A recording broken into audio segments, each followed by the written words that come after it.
শাশুড়ি মা হতে পারবে না।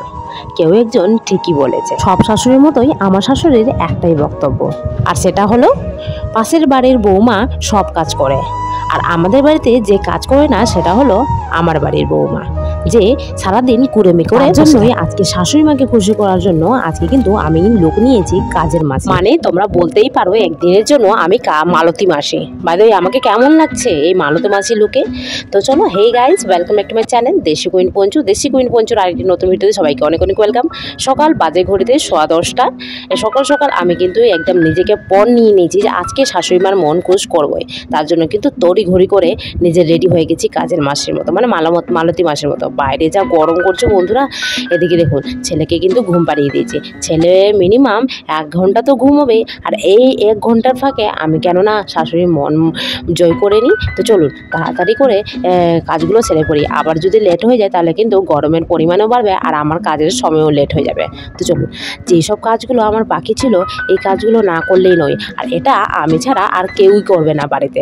তার জন্য কিন্তু এই কাজটা ফেলে রাখা ছিল আমার জন্যই।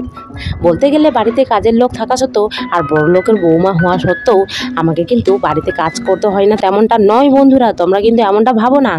বাড়িতে আমাকে যথেষ্ট পরিমাণে কাজ করতে হয়, আর সব শাশুড়ির মতোই আমার শাশুড়িও কিন্তু আমাকে দিয়ে কাজ করায়। এটা তোমরা ভাবো না যে আমি বাড়িতে চুপ করে বসে থাকি আর শুধু মোবাইল ঘাঁটি।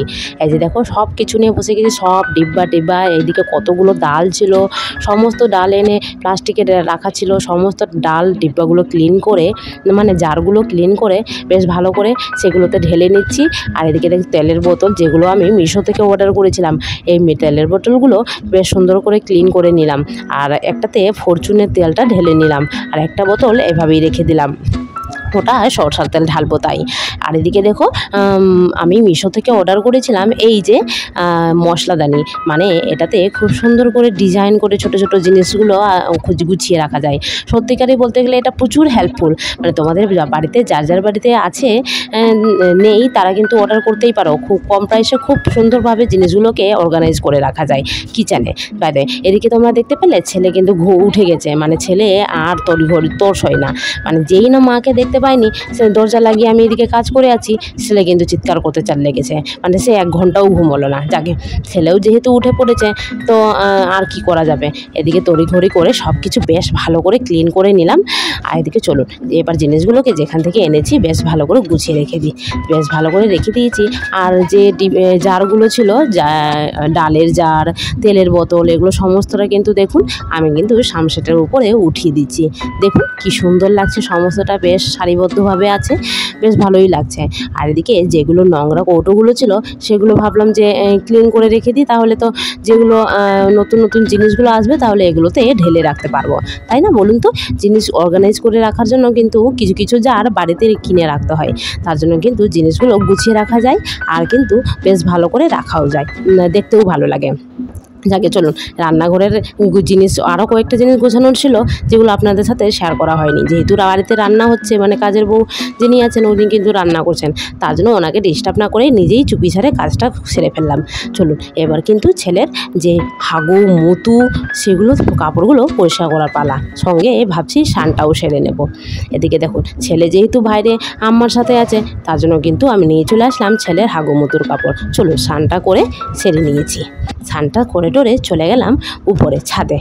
সঙ্গে সঙ্গে দেখতে পাচ্ছেন এক পুল্লা কাপড়, একদম এতগুলো কাপড় আমাকে শুধু একদিন না বন্ধুরা, এটা প্রতিদিনই আমাকে খাসতে হয়। তোমরা যে ভাবছো যে একদিন আমি এতগুলো কাপড় শুধু আপনাদেরকে দেখানোর জন্য যে এতগুলো কাপড় দেখেছি, না না, আমি এটা প্রায় প্রতিদিনই খাচ্ছি। আর দেখুন উপরে এত রৌদ্র করে যাচ্ছে যে আমি কিন্তু উপরে এসে গামছাটা মাথায় লেপটে নিয়েছি, মানে এত গরম লাগছে আমাকে। আর রৌদ্রটা প্রচুর, গরম লাগলে সে ঠিক আছে, কিন্তু মুখে রৌদ্র লাগলে কত কষ্টকর বলুন তো। তার জন্য কিন্তু মুখে গামছাটা লেপটে নিয়েছি। আমি যে বললাম শাশুড়ি মা কিন্তু আমাদের ওপর কাজের তেমন চাপ দেন না। ওনারা বলেন যে বাচ্চাকে সামলে নিয়ে যদি সময় পাও তাহলে অবশ্যই বাড়ির কাজ তো করতেই হবে, বাড়ির কাজ তো সব বৌমাদেরই করতে হয়। উপর থেকে যেসব কাপড়গুলো শুকনো ছিল সেগুলো আবার নিয়েও চলে আসলাম। আর সঙ্গে চলুন এবার আয়নার সামনে যাই, নিজেকে রেডি করে নিই। যেহেতু স্নান করে এসে আর মাথার মধ্যে সিঁদুরও দেয়নি, সোজা চলে গেছিলাম ছাদে। আর উপরে যেহেতু এত রৌদ্র, সত্যিকারই বলতে গেলে প্রচুর গরম লেগেছে। আর মাথাটাতে হালকা একটু আজকে জল দিয়েছি, বাবুটার সর্দি, কিন্তু তার জন্য কিন্তু মাথায় শ্যাম্পু করতে পারি না আমি ঘন ঘন করে। তার জন্য কিন্তু এই গরমের চোটে হালকা একটু করে জল দিয়ে দিই। চুলটা আঁচড়ে নিলাম, আর এদিকে কিন্তু মাথায় সিঁদুরটা নিয়ে নিই। নিজেকে আয়নার সামনে রেডি করতে, সত্যি বলতে গেলে কাজের শেষে নিজেকে আয়নার সামনে রেডি করতে বড্ড ভালো লাগে। আর সব মেয়েরাই চাই আয়নার সামনে নিজেকে নতুন বউ করে সাজাতে, তাই না? ঠিক তেমনিভাবে আমি কিন্তু নিজেকে সাজিয়ে নিচ্ছি। এই ছোট্ট সময়টুকু কিন্তু নিজেদের জন্য অবশ্যই বের করবেন, যেটাতে নিজেকে শুধু ভালো লাগা মানে মনে হবে। চলুন রেডি হয়ে বেশ করে নিলাম। এদিকে ছেলে কিন্তু ওর বাবার কোলে আছে, আর ছেলে কিন্তু তড়িঘড়ি চাপাচ্ছে সে খাবে বলে, তারপর তার জন্যই কিন্তু ওকে খাওয়াবো। চলুন রান্নাঘরে চলে এসেছি রেডি হয়ে। এদিকে কিন্তু আপনাদেরকে রেকটাও দেখিয়ে দিলাম, রেকটাও বেশ ভালো করে গুছিয়ে নিয়েছি, পরিষ্কার করে দিয়েছি। এদিকে দেখুন রান্না হয়েছে আজকে ডালের বড়া, এদিকে মেশানো তরকারি, আর সঙ্গে হয়েছে এই যে ডাল দিয়ে, যেটা বলে আমরা করি বলি, ডালের বড়া দিয়ে ডাল হয়েছে। চলুন হাতটা ধুয়ে নিলাম, এবার খাওয়া দাওয়া করে নেওয়া যাক। খাওয়া দাওয়া সেরে ফেলে চলে এসেছি বন্ধুরা। এদিকে দেখুন ছেলেকে কিন্তু খাইয়ে দাইয়ে বেশ করে ঘুমিয়ে দিলাম, আর ফ্যানের স্পিড বেশ গ করে চালিয়ে দিয়েছি। তো ছেলে এদিকে ঘুমোচ্ছে, আর এদিকে আমিও খাওয়া দাওয়া করে নিয়েছি। এবার কি বলুন তো, উপরে ছাদে যে কাপড়গুলো নিয়ে এসেছিলাম সে কয়েকটা কাপড় কিন্তু গুছিয়েও নিয়েছি। আর এদিকে ছেলের বিছানাটাও রেডি করে নিলাম, কারণ ছেলে যদি উঠে পড়ে তাহলে কিন্তু ছেলেকে টক্কুস করে নিয়ে এসে বিছানাতে শুয়ে দিব, আর নিজেও একটু রেস্ট করে নেব। বাইরে যা রৌদ্র করেছে, ঘরের মধ্যে যে হারে বাতাস আসছে আর বলবেন না। এদিকে দেখুন বেশ কিছুক্ষণ পরে ঘুমানোর পরে ছেলে কিন্তু উঠে পড়েছে। আর কি সে ঘুমোই, তার বাবা চলে গেছে 4টার সময়, ছেলে উঠে পড়েছে। আর বাবা তো এবার দোকানে চলে গেল। যেহেতু বাবা চলে গেল, ছেলে কিন্তু বাবার জন্য প্রচুর কান্নাকাটি করছে, আর সবসময় শুধু বাবার কাছে যাওয়ার জন্য কান্নাকাটি করেই যাচ্ছে। তাকে বেশ করে আদর করলাম, আদর করে তাকে দেখুন এবার বেশ করে এখানে খেলনা পাতি সব কিছু দিয়ে বিছিয়ে টিছিয়ে দিয়েছি, আর ছেলেকে বসিয়ে দিয়েছি খেলতে। সে খেলুক আর আমি একটু রেস্ট নিই। বরং ছেলে যেহেতু ঘুমিয়েছিল ওই টাইমে কাজ করলাম, আর ছেলে ওঠার পরে তারপরে আর ঘুমানোই হল না। তো একটু রেস্ট করি আর ছেলের সঙ্গে কথা বলবো।